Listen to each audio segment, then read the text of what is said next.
हाय दोस्तों, आप सभी का हमारे YouTube चैनल पे बहुत बहुत स्वागत है। अनुसूचियों या शेड्यूल पे बात किया था। आज हम उसी क्लास को आगे फिर से चर्चा करने वाले हैं। पिछली क्लास में आपने देखा था 9वीं अनुसूची पे चर्चा किया था, जो बेसिकली भूमि सुधार कानून से संबंधित थी। आज हम उसी टॉपिक को बढ़ाते हुए आगे 10वीं अनुसूची या फिर 10th शेड्यूल की बात करेंगे कि 10वीं अनुसूची भारतीय संविधान में कब शामिल की गई या कब जोड़ी गई और इसको जोड़ने का क्या प्रावधान या क्या उद्देश्य था, उस पे हम चर्चा करने वाले हैं।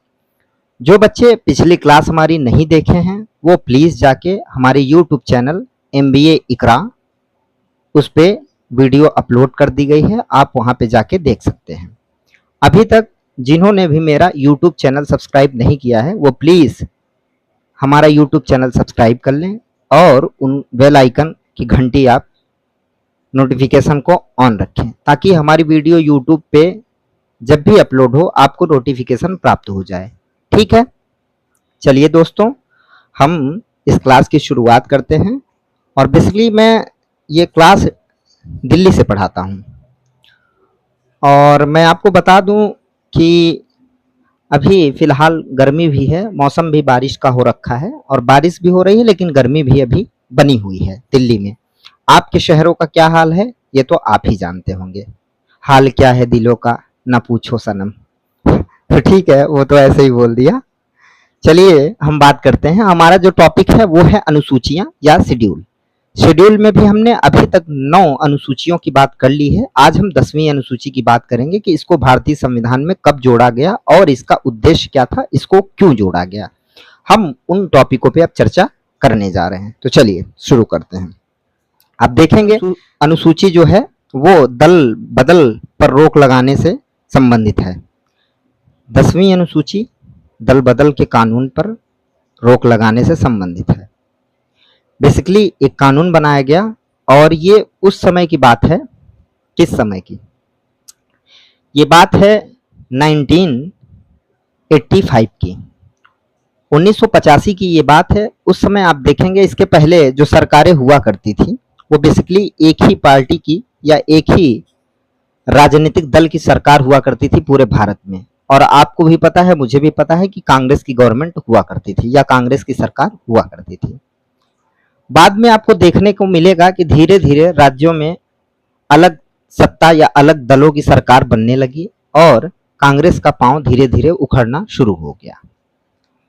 फिर आप देखेंगे कि ये 1985 का टाइम है और जस्ट इसके 1 साल पहले हमारी तत्कालिक प्रधानमंत्री श्रीमती इंदिरा गांधी जी की हत्या कर दी गई थी 1984 में।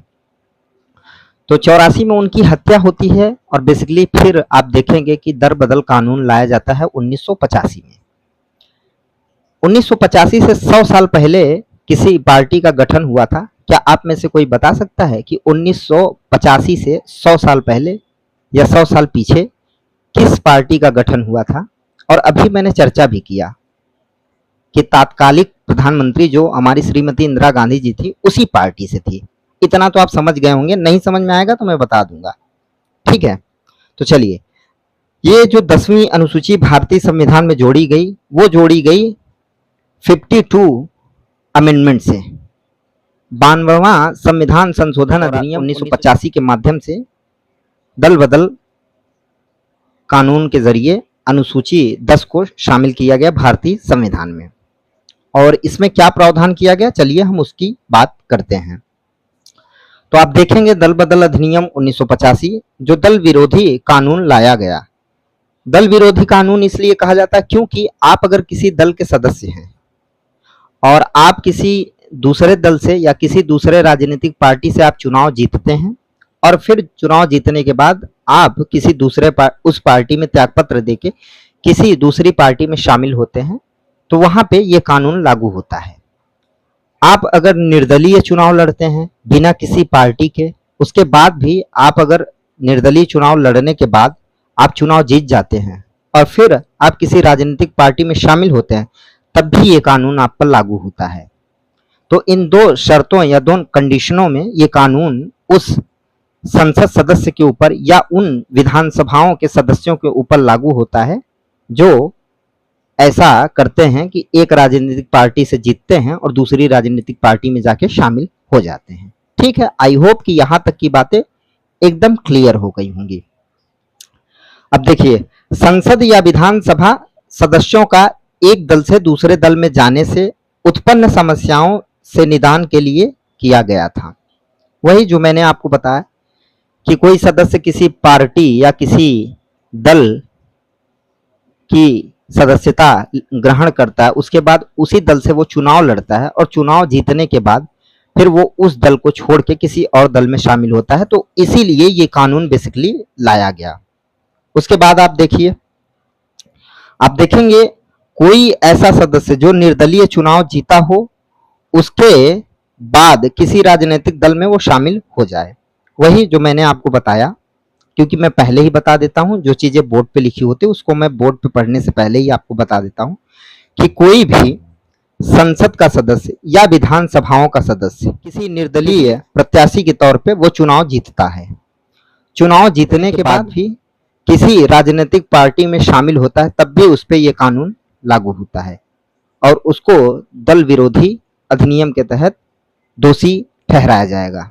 ठीक है, आगे बढ़ते हैं। किसी भी सदन का नामांकित सदस्य 6 माह के भीतर किसी दल की सदस्यता धारण कर लिया हो, तब भी वो अयोग्य होगा। अब समझिए, कोई सदस्य है जिसको नामांकित किया गया है, नामित किया गया है, और वो 6 महीने के भीतर ही किसी राजनीतिक दल या किसी राजनीतिक पार्टी को वो ज्वाइन कर लेता है, वो उसकी सदस्यता को ग्रहण कर लेता है, तब भी वो अयोग्य माना जाएगा और उसकी जो सदस्यता है वो रद्द कर दी जाएगी। इस कंडीशन में, इस सिचुएशन में, ऐसी परिस्थिति में उसकी सदस्यता को रद्द कर दिया जाएगा। किसके द्वारा? पीठासीन अधिकारी के द्वारा। पीठासीन अधिकारी कौन होता है? लोकसभा में स्पीकर और राज्यसभा में सभापति, इनको हम पीठासीन अधिकारी कहते हैं। बेसिकली पीठासीन अधिकारी को ही यह शक्ति या अधिकार प्राप्त था कि वो किसी को भी अयोग्य घोषित कर सकता था इन शर्तों पे, मनमाना तौर पे नहीं, इन शर्तों पे जो कंडीशन फुलफिल की गई थी दरबदल कानून में 10वीं अनुसूची में, उन्हीं के जरिए से पीठासीन अधिकारी ऐसे सदस्यों को अयोग्य घोषित कर सकता था उस सदन में। ओके, जैसे लोकसभा में स्पीकर, राज्यसभा में सभापति, वैसे ही विधानसभा में स्पीकर और विधान परिषद में बेसिकली सभापति। ओके, क्लियर हो गया होगा। ठीक है, यहां तक की बातें आपको क्लियर हो गई और पूरी बात आपको समझ में भी आ गई होगी कि मैं क्या पढ़ा रहा हूं। फिर आप देखेंगे कि जो 10वीं अनुसूची जोड़ी गई उसमें 101, 102, 190 तथा 191 में परिवर्तन किया गया। इसको समझिए। पहले 102 में जो चीजें सदस्यों के लिए लिखी हुई थी उसको 101 में और 102 में और फिर 190 में, फिर 191 में जो भी चीजें सदस्यों को या सदस्यों के प्रोटेक्शन या सुरक्षा के लिए जो भी चीजें लिखी गई थी उनमें परिवर्तन किया गया। कब? 1985 में, जब दल बदल कानून आया तब। ठीक है, अब इसके आगे हम चलते हैं। बेसिकली हम प्री ओरिएंटेड चीजों को पढ़ रहे हैं और मेरी कोशिश हमेशा रहती है कि आपको प्री के हिसाब से तैयारी करा दी जाए। ठीक है, देखते होंगे कि मैं बहुत ठहर के और बहुत आराम से पढ़ाने की कोशिश करता हूं ताकि आपको इन सब चीजों को समझने में कोई प्रॉब्लम ना आए। चलिए अब हम थोड़ा सा दल पे डिस्कस करते हैं। यहां मैंने बना रखा है संसद और ये रहा कोई ए पार्टी, ये रही कोई बी पार्टी। तो अब देखेंगे ए पार्टी का सदस्य अगर बी पार्टी में जाता है तो उस पे ये कानून लागू होता है कि वो अयोग्य घोषित कर दिया जाएगा।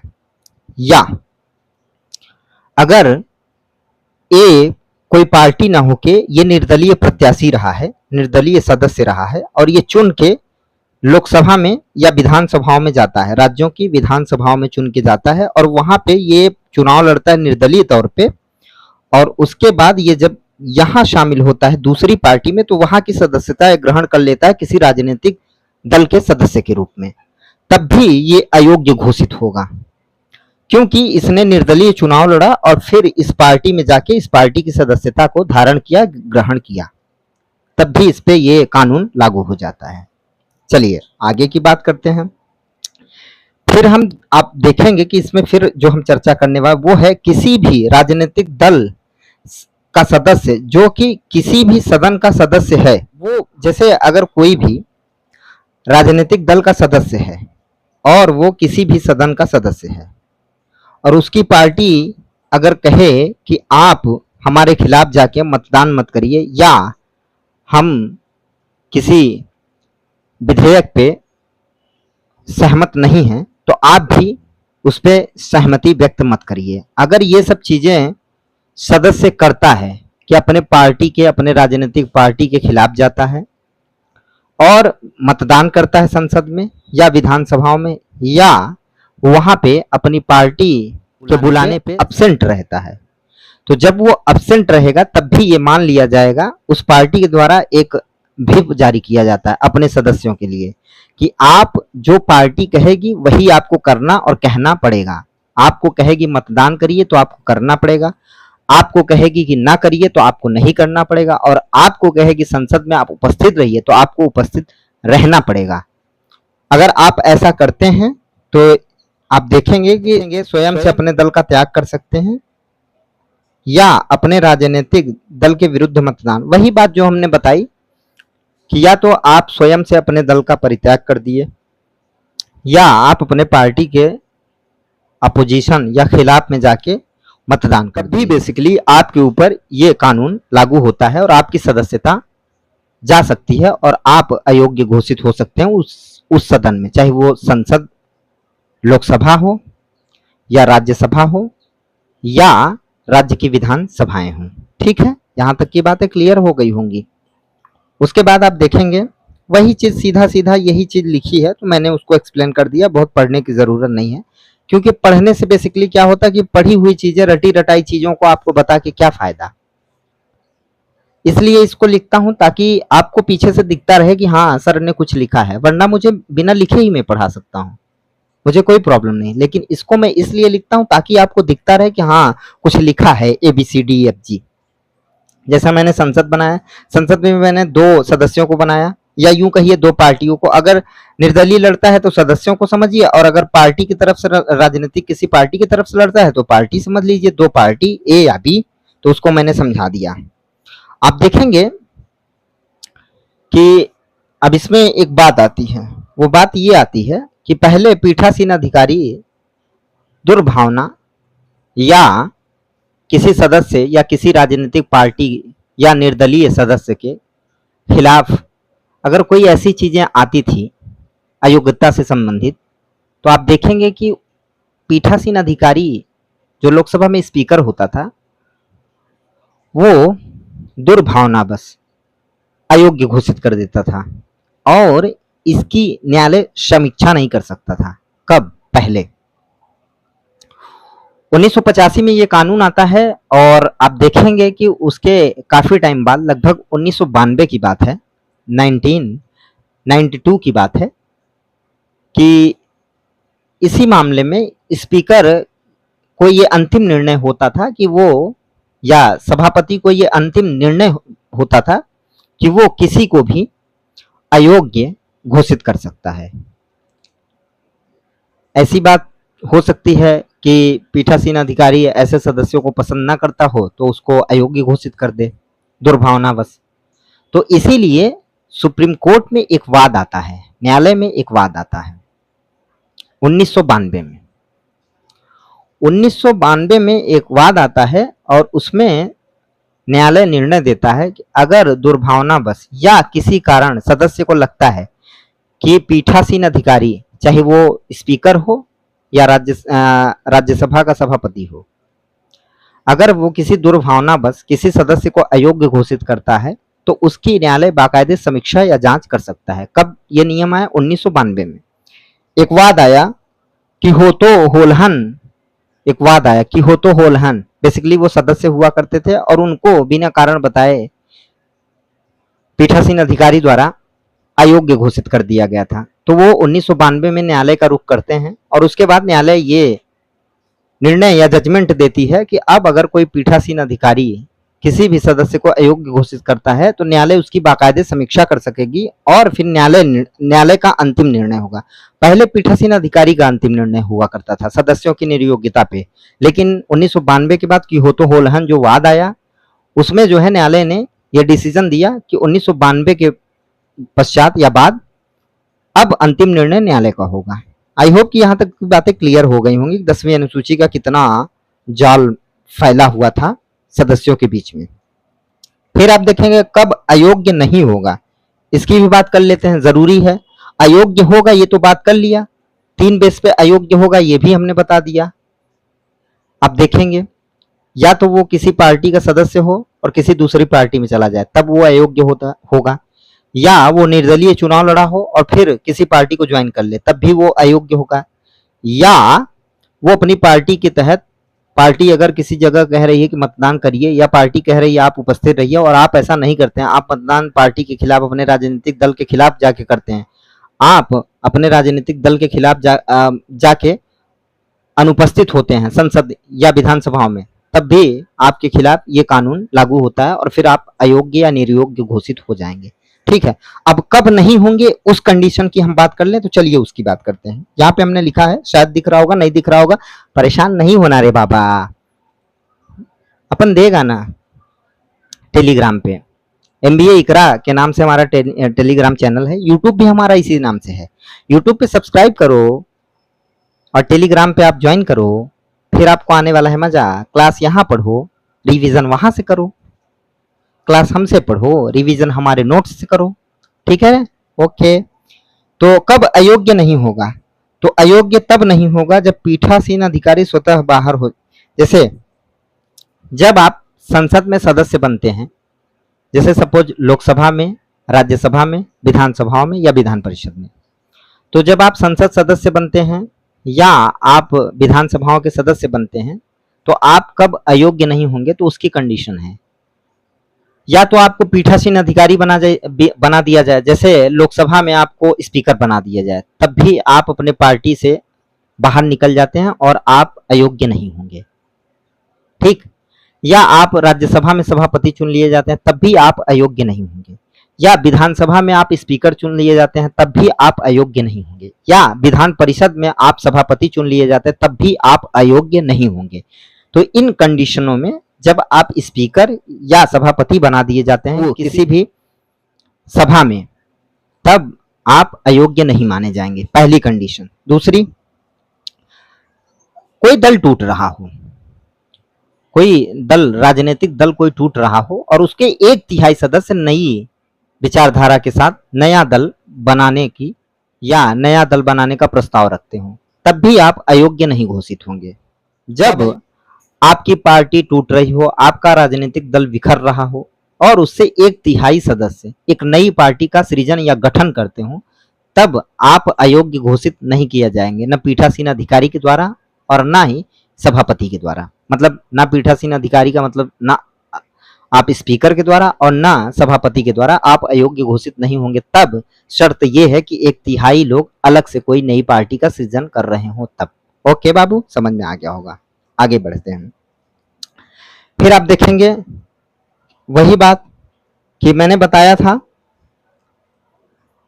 जब आप लोकसभा में स्पीकर द्वारा या राज्यसभा में सभापति द्वारा दर बदल से उपजा विवाद, आप देखेंगे कि लोकसभा में स्पीकर द्वारा या राज्यसभा में सभापति द्वारा कोई ऐसा विवाद उपज जाए जो सदस्य या राज्यसभा के सभापति या सदस्य और लोकसभा के स्पीकर के बीच में अगर कोई विवाद उपज जाता है, तब भी संसद सदस्य या विधानसभा सदस्य अयोग्य नहीं घोषित होगा बाबू। क्यों नहीं होगा, उसका रीजन है, जब तक कि मामला न्यायालय न जाए और न्यायालय जब तक अंतिम निर्णय न दे तब तक आप अयोग्य घोषित नहीं हो सकते सभा में, चाहे वो लोकसभा हो, चाहे वो राज्यसभा हो, चाहे वो विधानसभा हो या चाहे वो विधान परिषद हो। तब तक आप अयोग्य घोषित नहीं किए जाएंगे जब तक न्यायालय द्वारा कोई अंतिम निर्णय ना आए। अध्यक्ष, आप देखेंगे मैं आपको बता रहा हूं, कि लोकसभा में स्पीकर द्वारा या राज्यसभा में सभापति द्वारा उपजे विवाद से आप अयोग्य घोषित नहीं होंगे। इस पे अंतिम निर्णय ना पीठासीन अधिकारी का मतलब ना स्पीकर को है और ना राज्यसभा के सभापति को है, ना विधानसभा के स्पीकर को है, ना विधान परिषद के सभापति को है। ठीक है, इसका अंतिम निर्णय न्यायालय करेगा। तो हुई ना न्यायालय की सुपरमेसी। तो न्यायालय हर जगह पावरफुल है बब्बू, बात को समझो। न्यायालय हर जगह ताकतवर शक्तिशाली है। न्यायालय ने ही कहा है कि संविधान की हम व्याख्या टाइम टाइम पे करते हैं, समय समय पे करते रहेंगे। और न्यायालय अभी तक मूल ढांचे को अभी तक पूरा व्याख्यायित नहीं किया है। न्यायालय कहता है कि जब समय आएगा तो करेंगे। अब संसद परेशान रहती है कि कौन कब समय आएगा, तो वो देखा जाएगा। वो तो न्यायालय का मामला है कि न्यायालय क्या उसकी व्याख्या करता है और कब करता है। तो आई होप कि इतने सारे टॉपिक, इतने सारे डायमेंशन आपको समझ में आ गए होंगे कि संसद में बेसिकली हमने पूरी बात आपको बता दी कि हो तो होलहनवाद बता दिया कि जब न्यायालय का इंटरफेरेंस होता है किसमें किसमें किसमें कोई बताएगा? मैं ही बता दें। जब न्यायालय का हस्तक्षेप होता है पीठासीन अधिकारियों की शक्तियों में, जब वो बिना कारण बताए किसी भी सदस्य को बस दुर्भावना अयोग्य घोषित कर देते थे। तो इसलिए कुहेतो होलहनवाद में 1992 में न्यायालय ने डिसीजन दिया कि न्यायालय का निर्णय अंतिम होगा। और ये दरबदल जोड़ा कब गया था कानून, या 10वीं अनुसूची जोड़ी कब गई थी, तो वो भी आप जान जाइए। 52वें संविधान संशोधन अधिनियम 1985 में ये 10वीं अनुसूची जोड़ी गई थी। मूल संविधान में 8 ही अनुसूचियां थी, 8 ही शेड्यूल्स थे। ओके, यहाँ तक रखते हैं क्लास को, फिर कंटिन्यू आगे की क्लास कल आपको मिलेगी। Okay, take care and good bye and धन्यवाद।